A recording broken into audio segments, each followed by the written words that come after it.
Flopbuster, blockbuster? That is the question.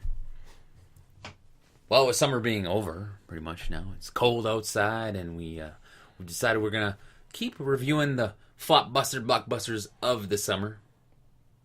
If that even applies anymore, who knows? But this week we were gonna do Guardians of the Galaxy 2 and Transformers.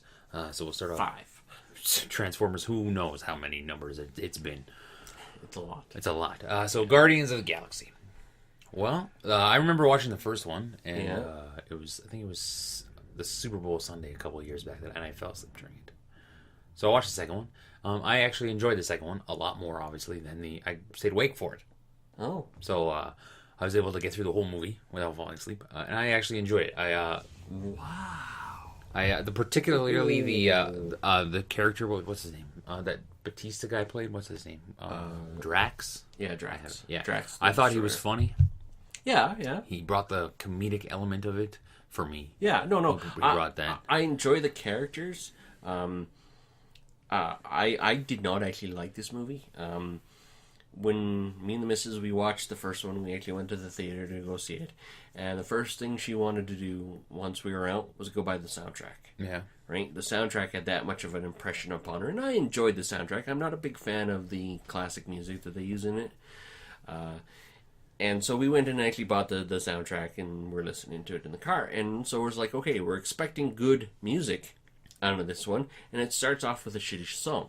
What was the song? I don't even remember. I don't even know what the song is. Oh. That's the thing. I don't recognize it. In the first one, I recognized some of the music, and it was like, okay, cool. In this one, none of the music I recognized, and it was all garbage as far as I was concerned. The music-wise? Oh, yeah. Yeah. The music was horrible. I didn't even really pay attention. Well, music, it was a big thing, right? Yeah. And I'm sorry. When father... Oh, by the way, spoilers. When father and son take that little blue ball of energy and start throwing it to each other, I was ready to be just... Was this supposed to be... ready to go click.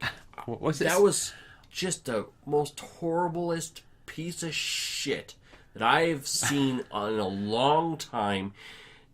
I think I laughed more than I was supposed to at this movie. I don't think it was meant to be like a funny haha comedy. I think it was just supposed to have its like funny moments. No. It's supposed to be a funny haha. Oh, really? Oh, yeah. The first one was... Well, then it worked. Because it made me chuckle a few times. I wasn't... Rocket and Groot were awesome. Drax was pretty Groot, good. He's the little tree guy. Yeah, right? he was I a love little that tree. dude. Yeah, he was dude. really good. He's so fun. He's so neat. He's just cute. Yeah. He's just cute. Who played main the character and Kurt Russell, was that the fucking... Yeah, I Ego. didn't like him. I don't like him as an actor, but him playing the part, I just didn't think it fit. It didn't fit. It didn't fit. Now, right up until when he touched his son in the forehead and he eyes glossed over and he went eternity. I was like, oh, that was an Easter egg, by the way. And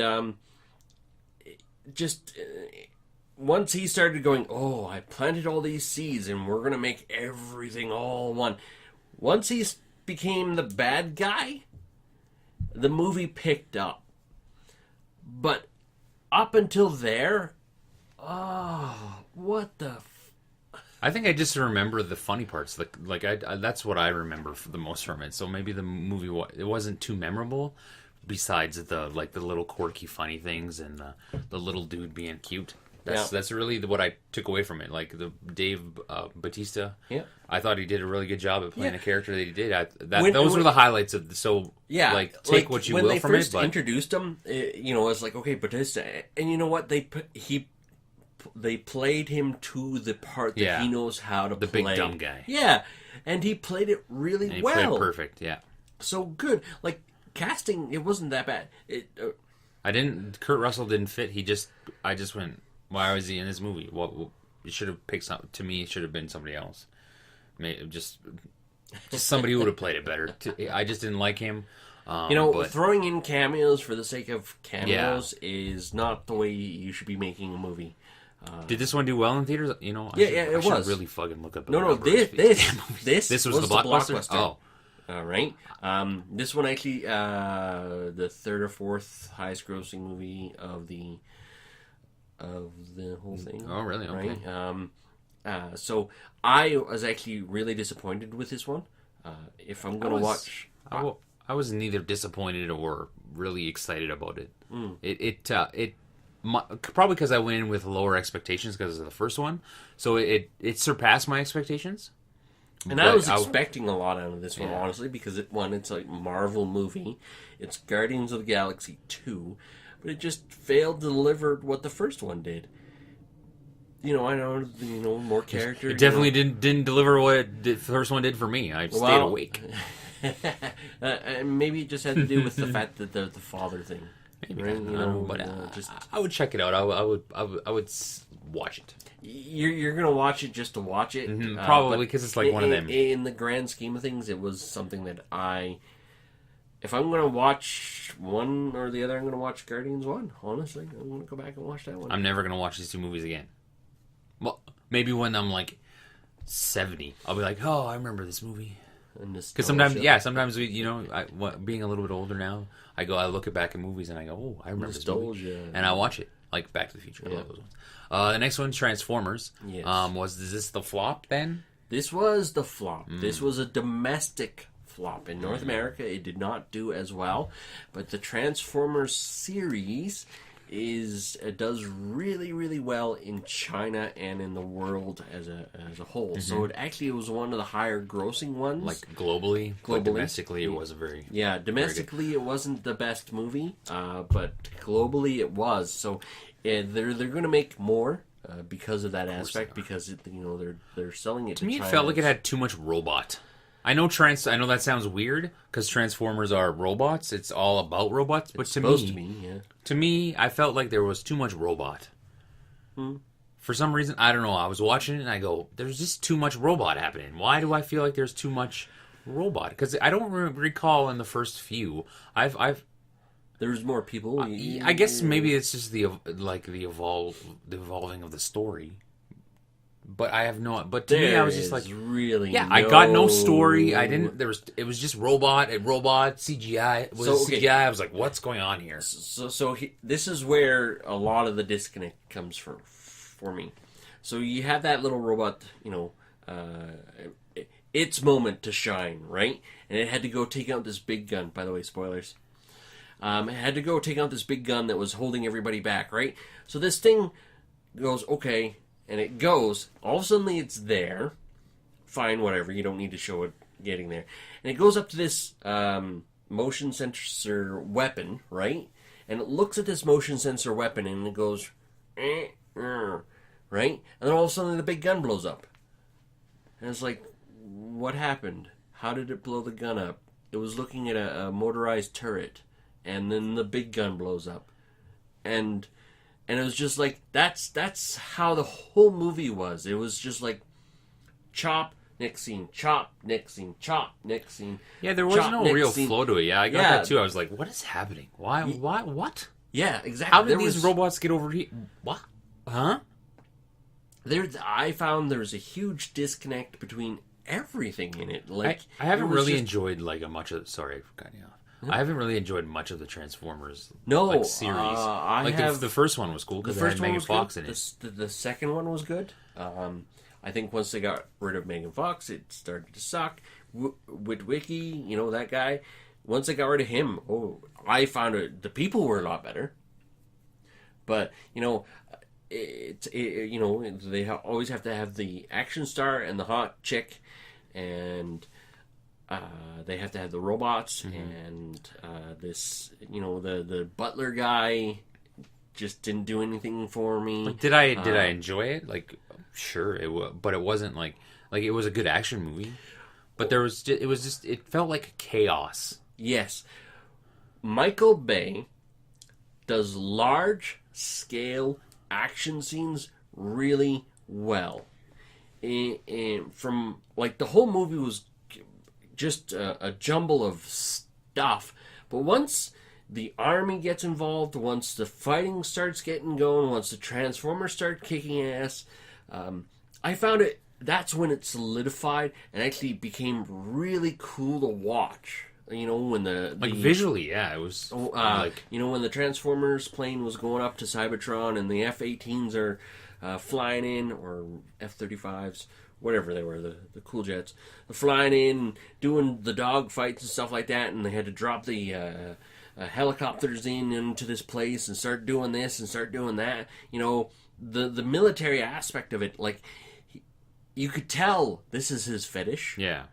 And when he's filming his fetish, it goes really well and it's beautiful to watch. And I like that aspect of the Transformers that he does. But everything else... Not very well, but the story... It's almost like he doesn't know how to write people. Or, you know, I don't know if he... I'm beginning to think he doesn't interact with real people. And that everybody he interacts with is just... comes across as very, yes, sir, right away, sir. Okay, sir. He's surrounded by a bunch of yes men. Yeah. Yes people. And, you know, yeah, there was, to me, no story. It was very chaotic. Obviously, it was cool to watch. Like, visually, it was cool to watch. It would be cool to see on a big screen, to watch, like, with all the sounds and effects like that, because it would be better. Well, if you can fast forward, to, you know, skip this scene, skip the scene, play this scene, right? Oh, type action, thing. Okay. Yep, action, yep. Oh, ass. Yeah. Okay. All right, action. You know, and then the biggest spoiler of them all was the fact that Earth is Unicron. And I don't know if you know who Unicron is, but in the Transformer universe, he's a major player, and they turn him into Earth. And it's like, well, Unicron actually tries to eat Earth. So if you go back and watch I thought Megatron was the bad guy. He is the bad guy.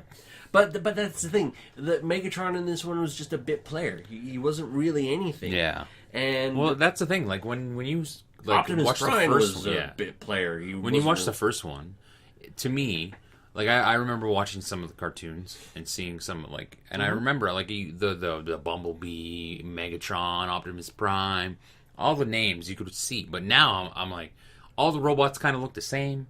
Yeah. They all kind of just blend together. Yeah. And the thing that you took from like Transformers, the only way you could tell them apart is by color. Yeah. And the Autobots are color coded, but everybody else isn't. Yeah. You know, and I remember it was very distinct. You could very distinctly tell the difference. Who was the Jet? The bad guy, the Jet? Starscream. Yeah. Like, now they have two jets? Yeah, and I'm like, Megatron's who are a these jet people? now. And yeah, I'm like what? Megatron's a gun. I thought Megatron was a dinosaur. Who's the dinosaur? Grimlock. Oh, okay. But yeah, I was like, what the? See, and that's the problem I found is happening with the Transformers series. It's just they're getting too far away from what the they source really material? are. Yeah, yeah. And it's to like, me, it's I'm sure all he does is read, "Oh, Unicron. Oh, he's a planet. Oh, he's going to be Earth." He didn't read anything at all other than Unicron planet. It's almost like they're just using the name Transformers. Yeah. To say, oh, Transformers, and it has nothing to do with it, and it's like, well, yeah, if you're gonna do homage to Transformers, then actually do it. You know what I mean? Yeah. And it's just so. Should you watch it? Of course you should, because it's a fucking cool action movie. You know, and this is one of those ones you rent. Guardians of the Galaxy 2 is a rental. It is not one that I'm not. I'll end up buying Guardians because it's going to be added to my Marvel movie collection, but it's going to be one of those ones that once I see it in the $5 bin, sure. But till then, I'm not going to rush out on day one when it comes out. It is not one of those... The Transformer movies, I stopped buying after 2 or maybe 3 because they're not that good anymore.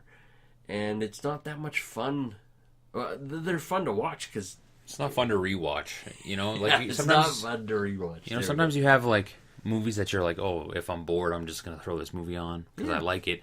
And these two, they don't fall into those categories whatsoever. They're just I watch them because they're hyped. Yeah, I watch them because they're supposed to be blockbusters. Yeah, and that's the whole reason that. You know, sometimes that's why you watch movies, because of the hype behind them, and you're like, oh, I remember that movie.